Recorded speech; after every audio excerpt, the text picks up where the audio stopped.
Sa ngalan ng Ama, ng Anak at ng Espiritu Santo. Amen. Sumainyo ang Panginoon. At sumainyo rin. Mga kapatid, tayo ay nasa 19 na linggo ng pangkaraniwan na panahon. Tayo muli ay nagbabalik sa loob ng simbahan, nagpupuri at nagpapasalamat sa Diyos. Maraming tao ngayon ang dumadaan sa lungkot. Baka isa ka sa mga may nararamdaman na bigat at hirap sa iyong buhay. Huwag tayong mahiya sa loob ng misa. Sabihin natin sa Diyos ang ating mga nararamdaman, ang ating mga naiisip. Kahit na sa tingin natin, hindi tama na sabihin ito sa Panginoon. Dahil ang inaasam at hinahanap ng Diyos sa atin ay ang maging totoo lang tayo sa Kanya. Totoo naman na minsan napakabigat ng buhay. Totoo naman na minsan nawawalan tayo ng gana. Totoo naman na minsan kahit na gusto nating maging masaya, ay wala tayong maramdaman na tuwa at galak. Sabihin natin lahat ang nasa loob natin, pakita, banggitin sa Diyos.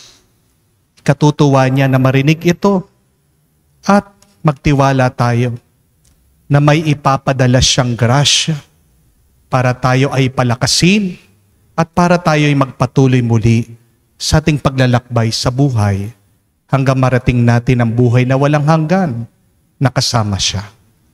Sa mga pagkakataon na kung saan tayo ay nalungkot at gumawa ng kasalanan. Sa mga pagkakataon na inakala natin ng kasalanan ang magpapasaya sa atin.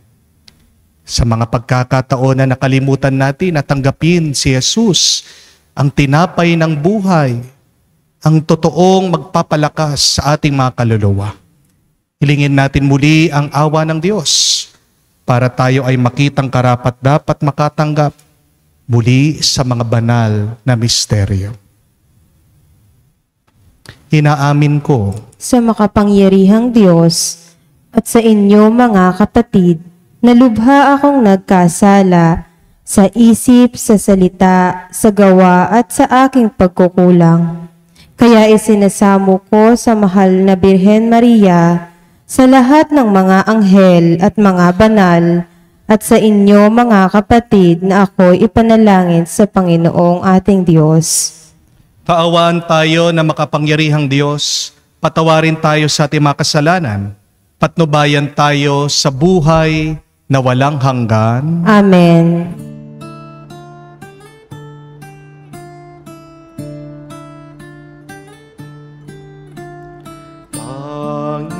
Panginoon, maawa ka. Panginoon, maawa ka.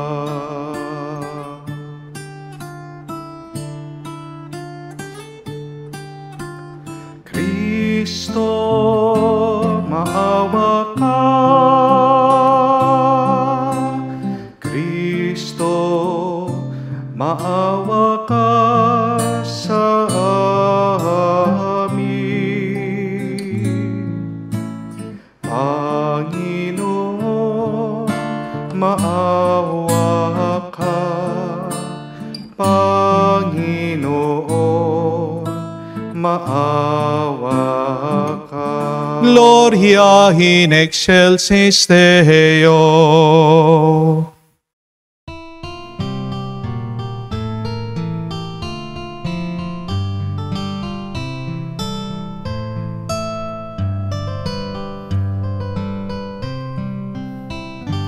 Luwalhati sa Diyos sa kaitaasan, kaloob sa lupa ay kapayapaan. Pinupuri ka at ipinagdarangal, sinasamba ka dahil sa dakila mong kalwalhatian. Panginoon naming Diyos, Hari ng langit, Amang makapangyarihan, Panginoong Jesucristo, buktong na anak ng Diyos, Kordero ng Ama, ikaw na nag-aalis ng mga kasalanan ng sanlibutan. Tanggapin mo ang aming kahilingan, ikaw na naluluklok sa kanan ng Ama.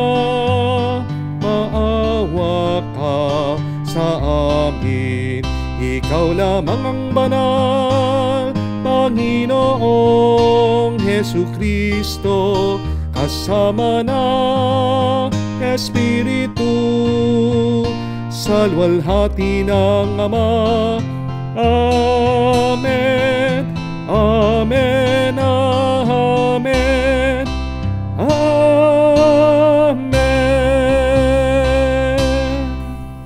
Manalangin tayo. Ama naming makapangyarihan, lakas loob ka naming tinatawagan. Sa ngalan mo, Ama naming banal, sa kalooban namin ay panahanin mong lubos ang iyong Espiritu sa aming kumukupkup upang sa lupaing ipinangako kami makapasok. Sa pamamagitan ni Jesucristo, kasama ng Espiritu Santo, magpa sa walang hanggan. Amen. Pagbasa mula sa Aklat ng Mga Hari.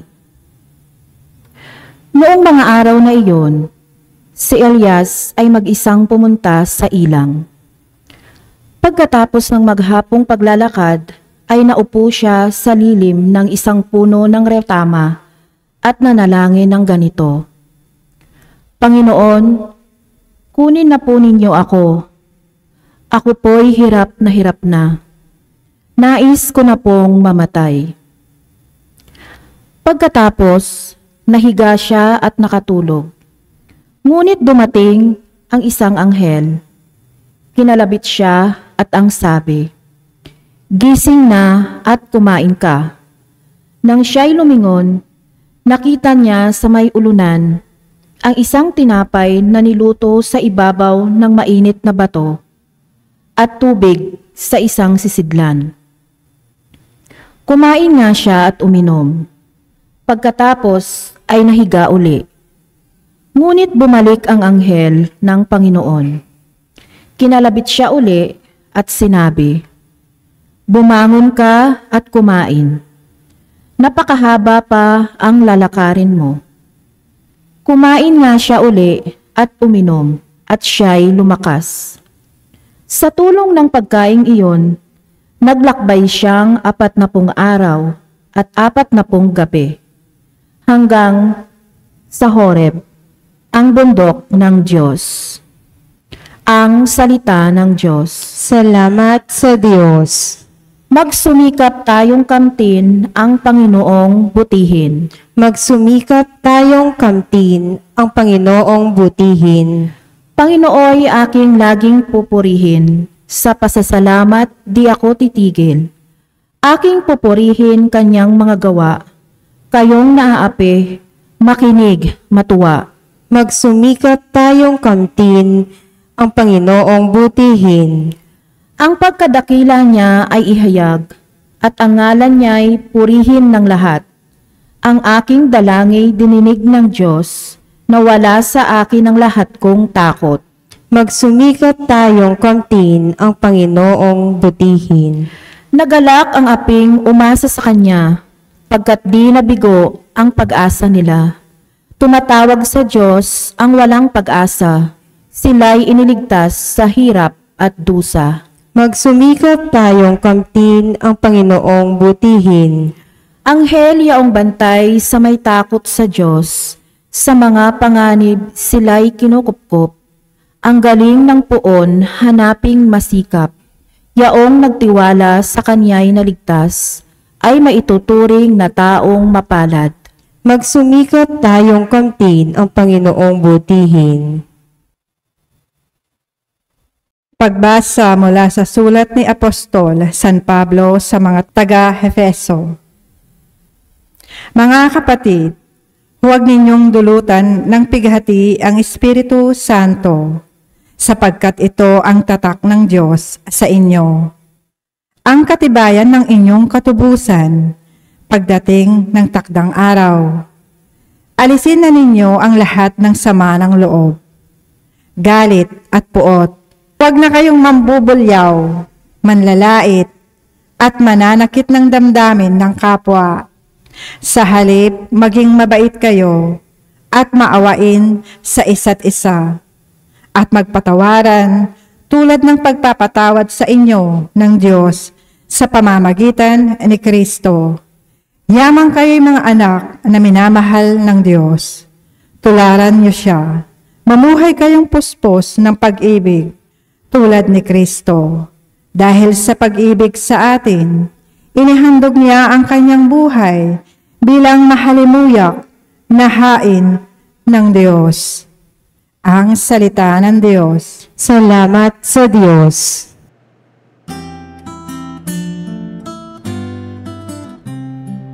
Alleluia, alleluia, alleluia, alleluia, alleluia, alleluia, alleluia, alleluia, alleluia, alleluia, alleluia, alleluia.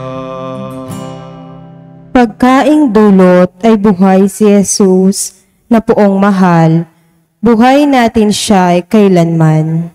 Alleluia, alleluia.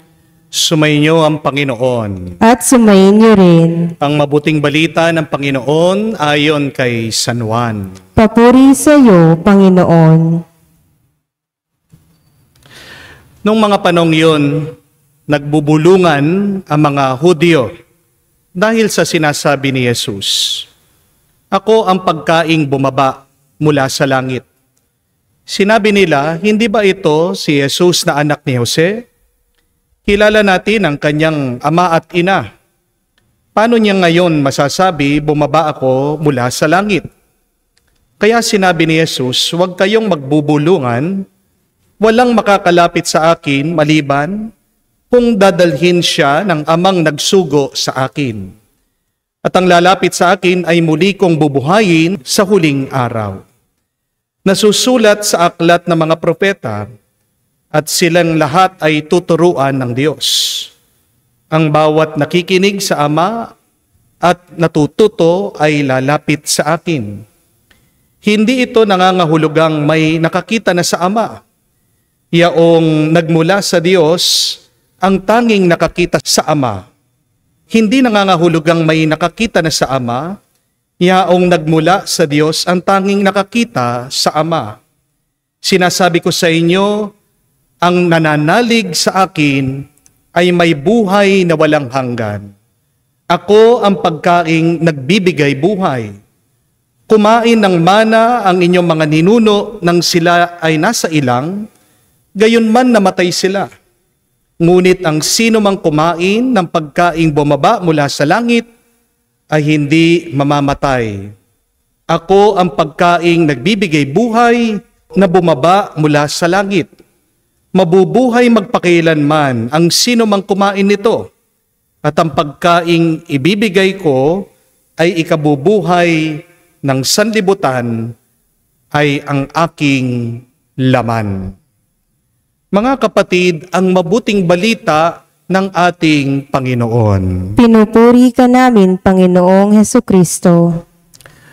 Magandang araw po muli sa inyong lahat at isa pong blessed and happy Sunday. Pwede po ba na pakigreet natin ang mga katabi natin? Happy and blessed Sunday. God is good all the time.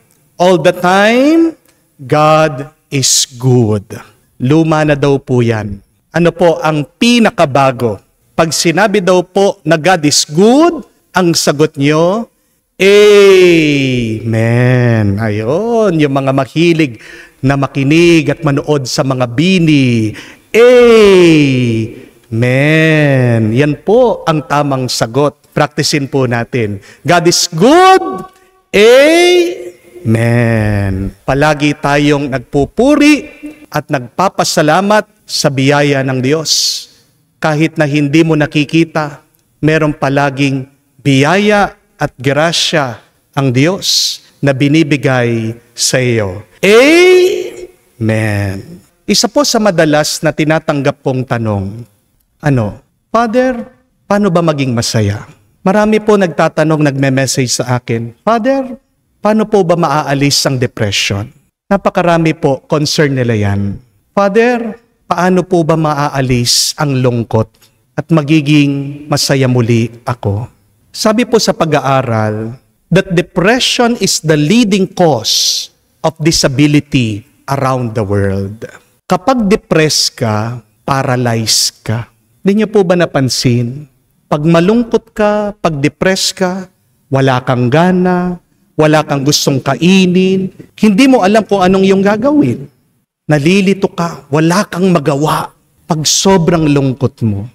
Ayon po sa statistics that there are 350 million people who are depressed throughout the world. At alam niyo po kung ilan yung mga Pilipino doon ang depressed at nalulungkot. Meron daw po 150 million Filipinos who are depressed. Halos kalahati po ng mga depressed na tao sa buong mundo, Pilipino. Alam niyo po ba yon? Sabi pa nga po that 1 in every 4 people that you meet every day is depressed. Tingnan niyo yung mga katabi niyo, nakaupo. Bilangin niyo. 1, 2, 3, 4. Isa sa mga katabi mo, nalulungkot, may pinagdadaanan na problema. Amen? But the important question is, how to cure depression? How to remove this sadness? How to remove this deep sorrow and pain in our hearts? Kung babalikan po natin ang mga pagbasa ngayong linggo, may maitutulong ang mga pagbasa sa atin. Paano natin haharapin ang malalim na lungkot, itong tinatawag nating depression? The first one, we are reminded that when you are depressed, do not judge. When somebody is sad, do not judge. Huwag niyong huhusgahan ang sarili niyo pag kayo ay malungkot. Pag merong taong dumadaan ng lungkot, huwag niyo sanang husgahan ang taong yan. Amen? Sa unang pagbasa, narinig po natin, meron pong taong depressed, si Elijah. Sino po si Elijah? Isang tapat na propeta ng Diyos. Si Elijah po ang tinuturing ng mga Hudyo na pinakamarangal sa lahat ng mga propeta. Pag nagdasal daw si Elijah, pinapakinggan siya ng Diyos. Pero tingnan nyo, first time nagdasal si Elijah, hindi siya pinakinggan ng Diyos. Ano yung dasal niya? Panginoon, patayin mo na ako. Panginoon, kunin mo na ako. Bakit ganyan yung dasal at panalangin ni propeta Elijah? Kasi nga nalulungkot siya. Kasi nga dumadaan siya sa depression. Pero nung nagdadasal si Elijah, sinasabi niya yung nararamdaman niya sa Diyos. May narinig po ba tayong paghuhusga galing sa Diyos? May narinig po ba tayo na sinabi ng Diyos, Elijah, huwag kang malulungkot. Elijah, kaya mo yan. Elijah, hindi ka naman dapat maging malungkot. Hindi ka naman dapat maging miserable. Hindi po sinermonan ng Diyos si Elijah. Mga kapatid, hindi po nakakatulong ang paghuhusga sa taong nalulungkot. Amen? Lalong malulungkot ang tao kapag hinuhusgahan mo siya. Alam niyo po, minsan yan yung kasalanan ng mga ibang magulang sa atin. Kapag umiiyak yung bata, agad pinapagalitan natin. Anong sinasabi natin? Huwag kang iiyak. Tama na. Tigilan mo yan. Kung hindi, mapapalo ka. Masama po bang maging malungkot? Hindi po ba hindi? Being sad is a part of our life. Mga kapatid, tandaan niyo po ito. Wala naman pong on and off button ang nararamdaman ng tao. Wala po sa inyo ang control ng nararamdaman ng isang tao. Lahat ng nararamdaman natin ay totoo. All of our feelings are valid. Bakit meron mga ibang tao ayaw kang kausap? Kasi maaaring nagbukas sila sa iyo, nagsabi sila ng problema sa iyo, pero imbis na pakinggan mo sila, pinagalitan mo sila, hinusgahan mo pa sila. Mga kapatid, pag nalulungkot ang tao, huwag niyo po siyang huhusgahan, hindi nakakatulong sa kanya yan. At kapag nalulungkot ang isang tao, huwag niyo din pong ikukumpara yung sarili niyo sa kanila. Di ba? Naging ugali na natin yan. Pag meron kang kaibigan, nasasabihan ka ng kanyang problema, ikaw din, magsasabi ka ng problema sa kanya. Anong sasabihin mo? Buti ka pa nga, yan lang yung problema mo. Ako nga, ang dami-dami kong utang eh. Di ba? Ugali nyo din yan, kayong mga misis. Pag binubuksan ng mga mister nyo, yung kanilang mga problema, agad ikukumpara nyo yung sarili nyo sa kanila, sasabihin nyo, buti nga ikaw, yan lang yung problema ko. Ako nga, ang dami-dami kong trabaho dito sa bahay, problema ko yung mga bata, ang dami ko rin mga ibang trabaho.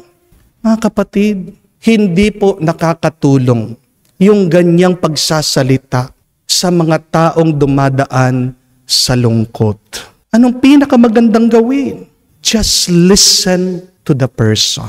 Just be there with the person. Just journey with the sad person. Mga kapatid, hindi naman po tayo para-parehas. Kung ikaw malakas ka, yung iba mahina sila. Kailangan nating unawain, magkakaiba tayo. Amen? Imbis na husgahan mo yung tao na dumadaan sa lungkot, anong magandang gawin? Tingnan niyo po kung anong ginawa ng Diyos. Nagpadala siya ng isang anghel kay Elijah. Pinakain siya. Sabi ng anghel, get up and eat. Hindi po pinagalitan ng Diyos si Elijah. Hindi siya pinagsabihan. Pinakain lang siya. Ganun po kasimple. At nung kumain daw siya, bigla siyang lumakas, nagpatuloy siya doon sa kanyang paglalakbay, ilang pong araw, ilang gabi, he traveled for 40 days and 40 nights. See? Yung simpleng pagpapakain sa kanya, yun yung nagpalakas sa kanya, yun yung naging dahilan bakit nawala yung kanyang lungkot. At ano po ang ibig sabihin ng pagpapakain? It is an act of love coming from the Lord. Yun pala yung gamot sa lungkot, ang pagmamahal. Understand this. It is not the food that strengthened Elijah. But it is the love of God that gave him new strength, new life to continue. Oo nga naman po. Kahit na sa sobrang dami ng pagkain, ihahanda mo, ipapakain mo sa tao. Kung masama naman ang loob mo habang nagpapakain ka, nalakas ba ang taong yan? Magiging masaya ba ang taong yan? Makakatayo ba ang taong yan mula sa kanyang lungkot? Di ba hindi? Kung gusto niyo po na lumakas ang isang tao, anong kailangan natin gawin? Oo, pakainin mo siya. Oo, tulungan mo siya. Oo, gabayan mo siya. Pero wag na wag niyong kakalimutan. Gawin niyo ang lahat ng may pagmamahal. Amen? Love a person. It will cure their depression. It will remove their sadness. At ang mabuting balita, ang pagmamahal ng Diyos, nagkatawang tao na sa katauhan ni Jesus. Dati po, tinapay lang ang binibigay ng Diyos. Pero ngayon, sa panahon natin, mismong anak na niya ang binibigay niya sa atin. Hindi lang para tayo ay sumaya, hindi lang para tayo ay lumakas, pero sa pamamagitan niya, nagkakaroon din tayo ng buhay na umaapaw at buhay na magpasawalang hanggan. Amen? How blessed are we? Sobrang pinagpala po tayo. Ganyan tayo kamahal ng Diyos. Feel that love coming from God. And see your depression, your sadness, your sorrow will melt, will vanish, will be removed. So ano po ang magandang gawin pag depressed ka? Hayaan mo na mahalin ka ng Diyos. Ganun lang po kasimple.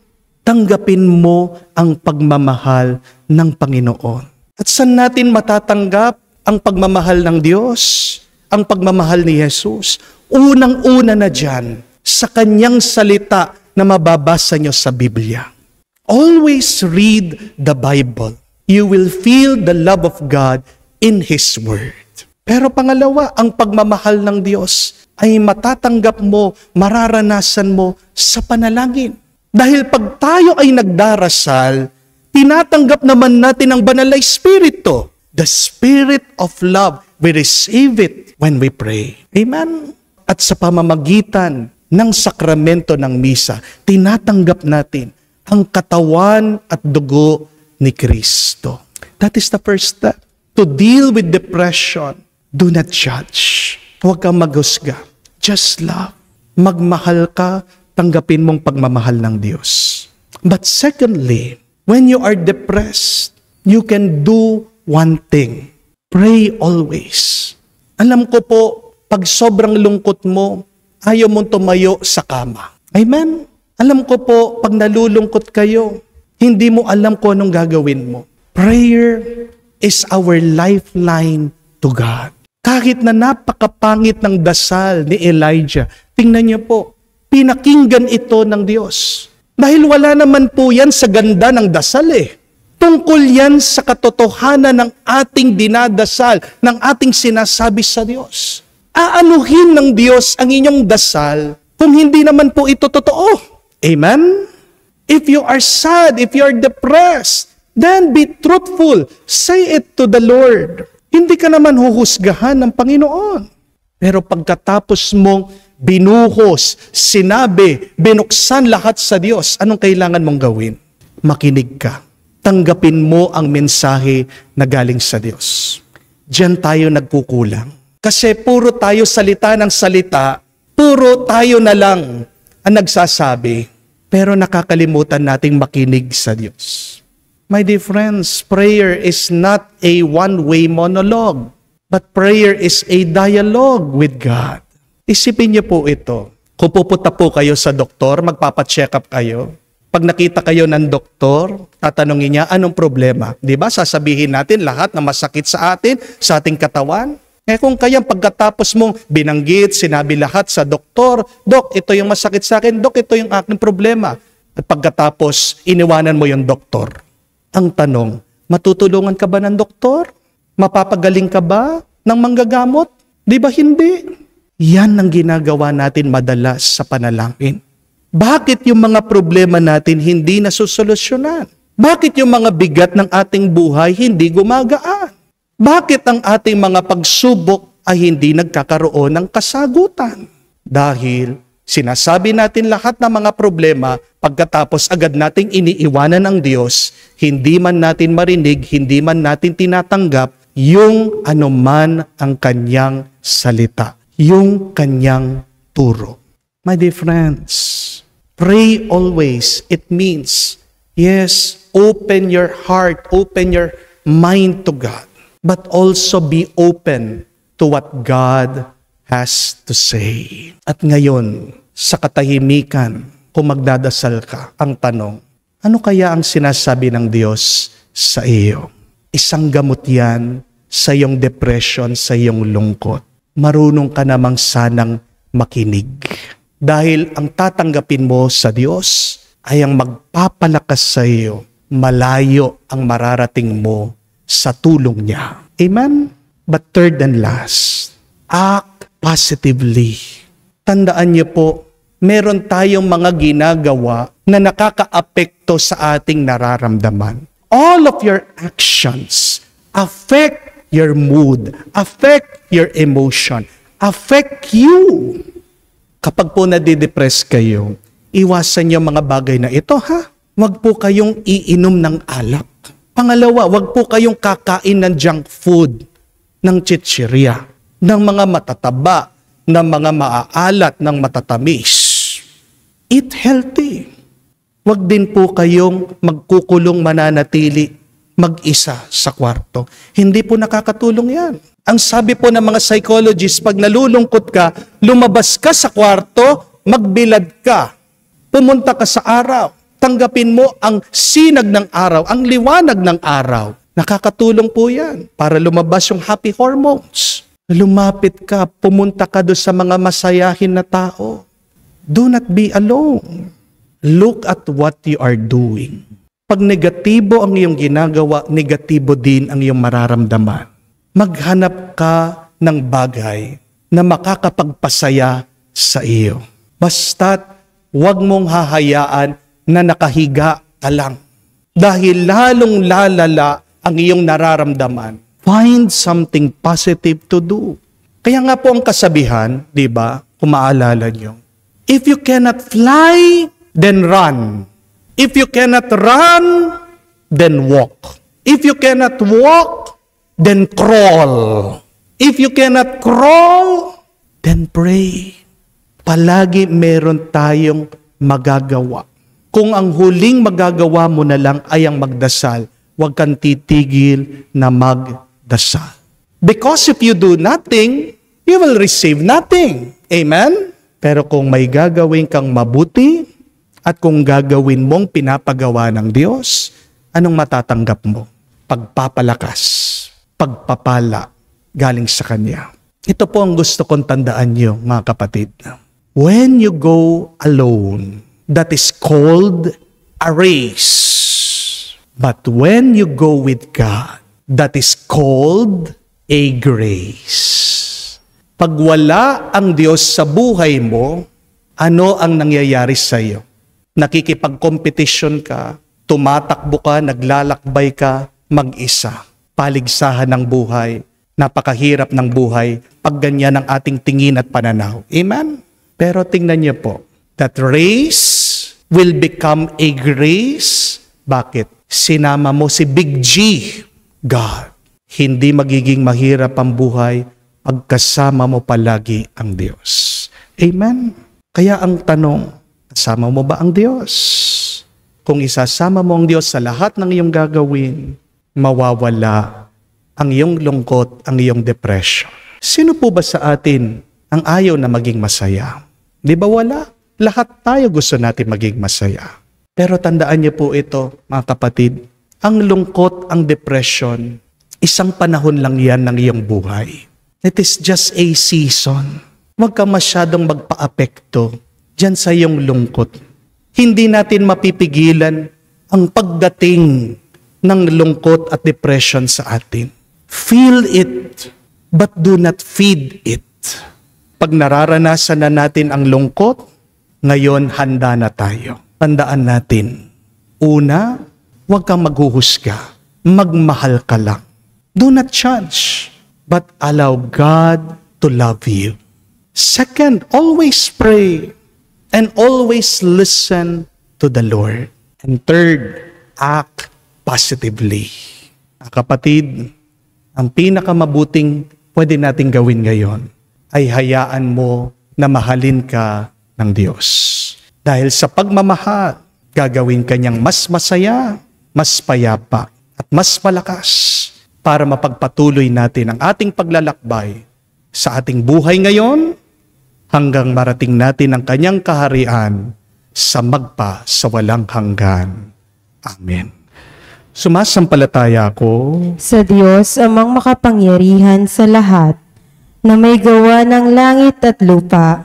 Sumasampalataya ako kay Jesucristo, iisang anak ng Diyos, Panginoon nating lahat, nagkatawang tao siya, lalang ng Espiritu Santo, ipinanganak ni Santa Mariang Birhen, ipinagpakasakit ni Poncio Pilato, ipinako sa krus, namatay, inilibing, nanaog sa kinaroroonan ng mga yumao, nang may ikatlong araw, nabuhay na manguli, umakyat sa langit, naluklok sa kanan ng Diyos amang makapangyarihan sa lahat. Doon nagmumulang paparito at huhukom sa nangabubuhay at nangamatay na tao. Sumasampalataya naman ako sa Diyos Espiritu Santo, sa banal na simbahang katolika, sa kasamahan ng mga banal, sa kapatawaran ng mga kasalanan, sa pagkabuhay namang muli ng mga namatay na tao, at sa buhay na walang hanggan. Amen. Tunay na dakila ang kalinga at malasakit ng Diyos sa atin. Bunsod ng pananalig na siya ay kasama natin sa ating paglalakbay sa buhay upang tayo ay samahan, ingatan at palakasin. Manalangin tayo at ating sabihin, Panginoon, dinggin mo kami. Panginoon, dinggin mo kami. Para sa simbahang naglalakbay na bayan ng Diyos sa lupa, naway sa harap ng pagtatakwil at pag-uusig ay hindi siya panghinaan ng loob, bagkus patuloy na manalig sa tulong ng Diyos. Manalangin tayo. Panginoon, dinggin mo kami.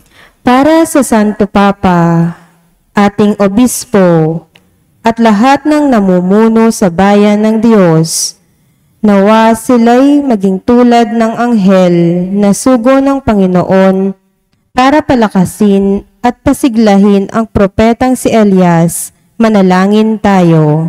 Panginoon, dinggin mo kami. Para sa mga pinunong panlipunan at pampamahalaan, naway lingapin nila at itaguyod ang kapakanan ng mga tao, lalo na ang may hina at napagsasamantalahan. Manalangin tayo. Panginoon, dinggin mo kami. Sa katahimikan po ng ating puso, bangkitin din natin sa Diyos ang ating mga personal at kanya-kanyang pangangailangan.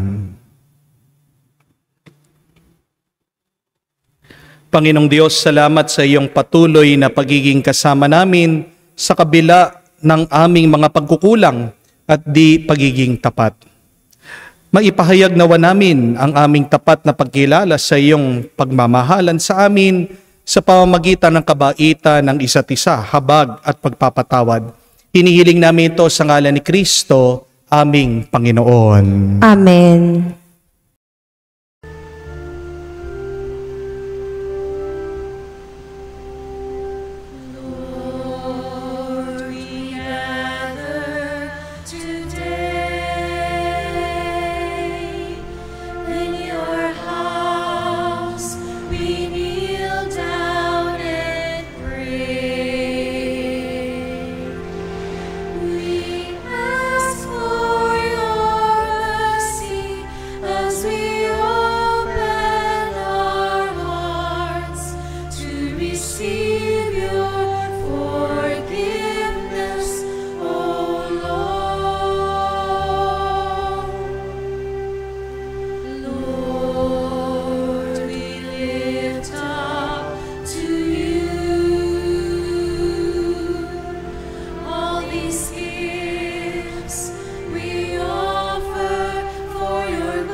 Manalangin kayo mga kapatid, para ang ating mga paghahain ay kalugdan ng Diyos amang makapangyarihan.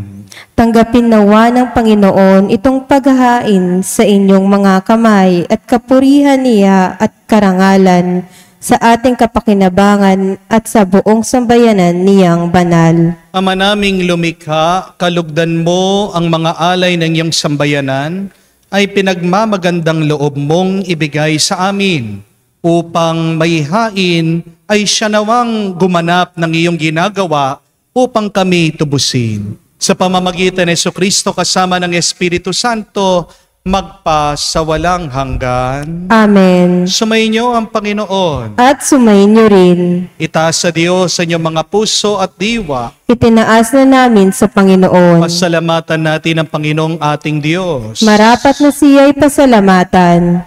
Ama naming makapangyarihan, tunay nga marapat na ikaw ang aming pasalamatan.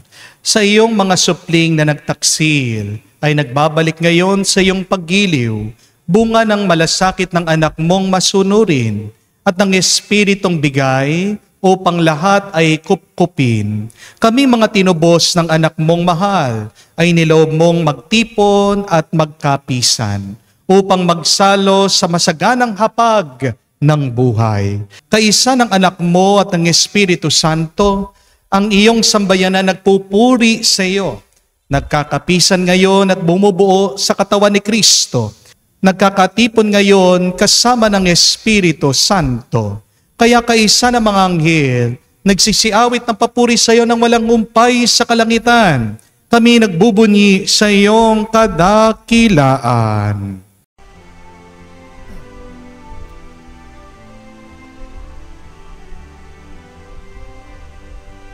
Santo, Santo, Santo, Panginoong Diyos ng mga hukbo, napupuno ang langit at lupa ng kadakilaan mo. Hosana, Hosana, sa kaitaasan, pinagpala ang naparirito sa ngalan ng Panginoon. Hosana, Hosana, sa kaitaasan. Hosana, Hosana, sa kaitaasan.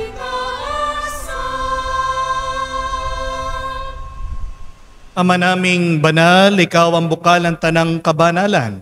Kaya't sa pamagitan ng iyong Espiritu, gawin mong banal ang mga kaloob na ito, upang para sa amin maging katawan at dugo ng aming Panginoong Heso Kristo. Bago niya pinagtiis ang kusang loob na maging handog, hinawakan niyang tinapay, pinasalamatan kanya. Pinaghati-hati niya iyon, inabot sa kanya malagad at sinabi, "Tanggapin ninyong lahat ito at kanin. Ito ang aking katawan na ihahandog para sa inyo."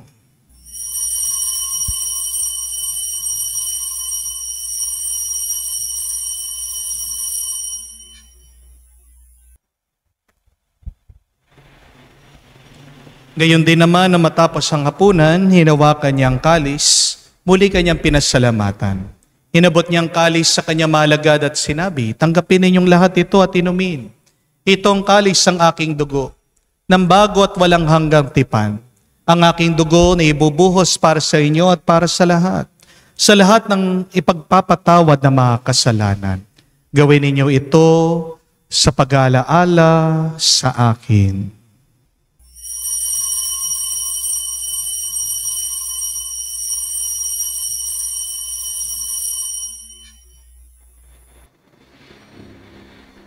Ang misteryo ng pananampalataya. Aming ipinahayag na namatay ang iyong anak, nabuhay bilang Mesiyas at magbabalik sa wakas para mahayag sa lahat. Ama, ginagawa namin ngayon ang pag-alaala sa pagkamatay muling pagkabuhay ng iyong anak. Kaya tinialay namin sa iyong tinapay nagbibigay buhay at ang kalis na nagkakalob ng kaligtasan. Kami nagpapasalamat dahil kami yung minarapat na tumayo sa harap mo para maglingkod sa iyo. Sinasamo namin kami magsalo-salo sa katawan at dugo ni Kristo ay mabuklod sa pagkakaisa sa pamamagitan ng Espiritu Santo. Ama, lingapin mong iyong simbahan, laganaw sa buong daigdig. Puspusin mo kami sa pag-ibig. Kaisa ni Francesco ang aming Papa, Florentino aming Arsobispo, at ng Tanang Kaparian. Alalahanin mo rin ang aming mga kapatid na nahimlay may pag-asang muling mabubuhay. Gayon din lahat ng mga pumanaw, kawan mo't sila't patuloyin sa iyong kaliwanagan. Kawan mo't pagindapating kaming lahat makasalo sa iyong buhay na walang wakas. Kaysa na mahal na Birhen Maria, Ina ng Diyos, kaysa na mga apostol, lahat ng mga banal, na namuhay dito sa daigdig na kalugod-lugod sa iyo. May pagdiwang nawa namin ang pagpupuri sa ikararangal mo sa pamamagitan ng iyong anak aming Panginoong Heso Kristo. Sa pamamagitan ni Kristo, kasama niya at sa Kaniya, ang lahat ng parangal at papuri ay sa iyo, Diyos Ama, makapangyarihan, kasama ng Espiritu Santo, magpasawalang hanggan. Amen, amen, amen. Sa nakakagaling na utos sa turo ni Jesus sa Panginoon natin at Diyos, ipahayag natin ang lakas loob.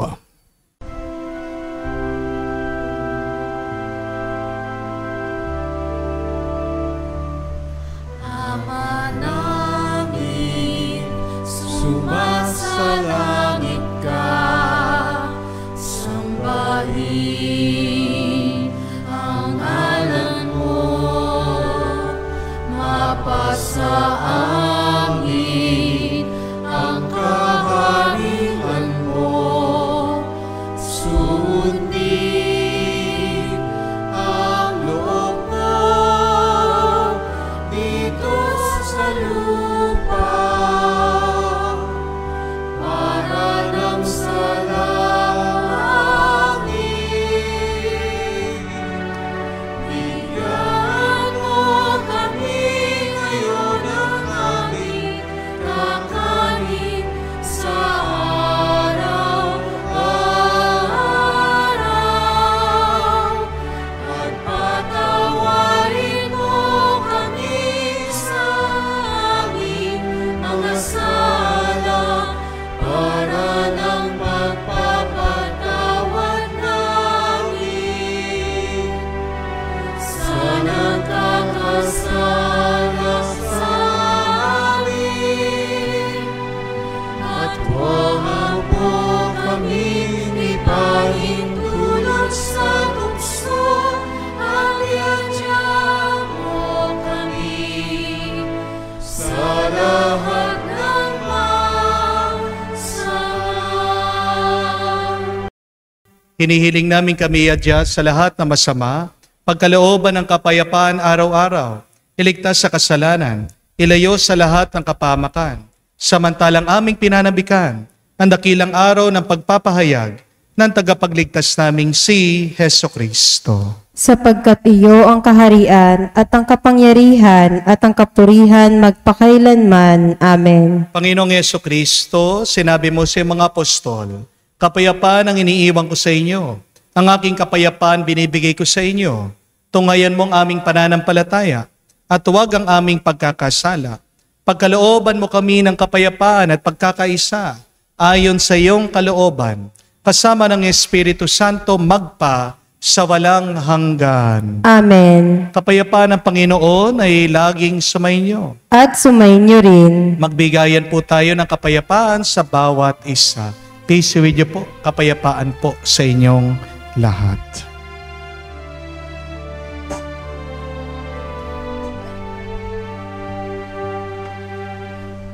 Kordero ng Diyos na nag-aalis ng mga kasalanan ng sanlibutan, maawa ka sa amin.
Mga kapatid, naririto ang ating Panginoong Yesukristo, ang Kordero ng Diyos. Nag-aalis sa mga kasalanan ng sanlibutan. Mapalad tayong lumalapit sa piging ng Kordero. Panginoon, hindi ako karapat-dapat na magpatuloy sa iyo, ngunit sa isang salita mo lamang ay gagaling na ako.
Lumuhod po tayo para sa panalangin para sa mga may sakit. Panginoong Yesus, lumalapit po kami sa iyo ngayon upang idulog ang kagalingan ng mga may sakit. Haplusin niyo po sila at pagkalooban ng panibagong lakas upang sila ay muling makapaglingkod sa iyo. Patawarin niyo po sana sila sa kanilang mga kasalanan at pagkalooban din ng kagalingang pangkaluluwa. Sa katahimikan po ng ating puso, banggitin natin sa Diyos ang pangalan ng mga kapatid nating humihingi ng mabilis na kagalingan.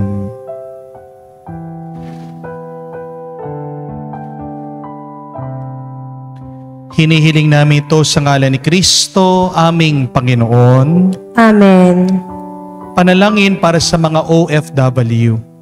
Ama, pinapanalangin namin sa iyo ang natatanging kahilingan ng lahat ng mga nagtatrabaho sa ibang bansa.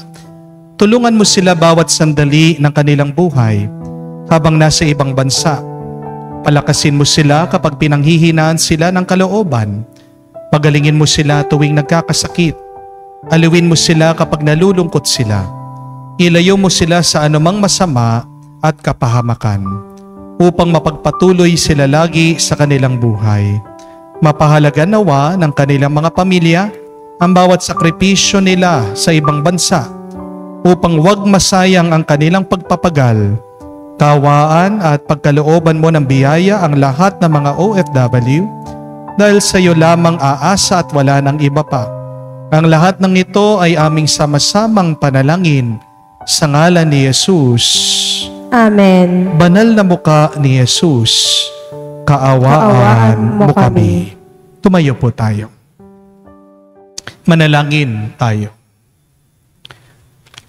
Ama naming mapagmahal, ang pakikinabang namin sa piging na banal ay magdulot nawa sa amin ng kaligtasan, ay magtanghal sa amin sa luningning ng iyong katapatan, sa pamamagitan ni Jesucristo kasama ng Espiritu Santo, magpasawalang hanggan. Amen.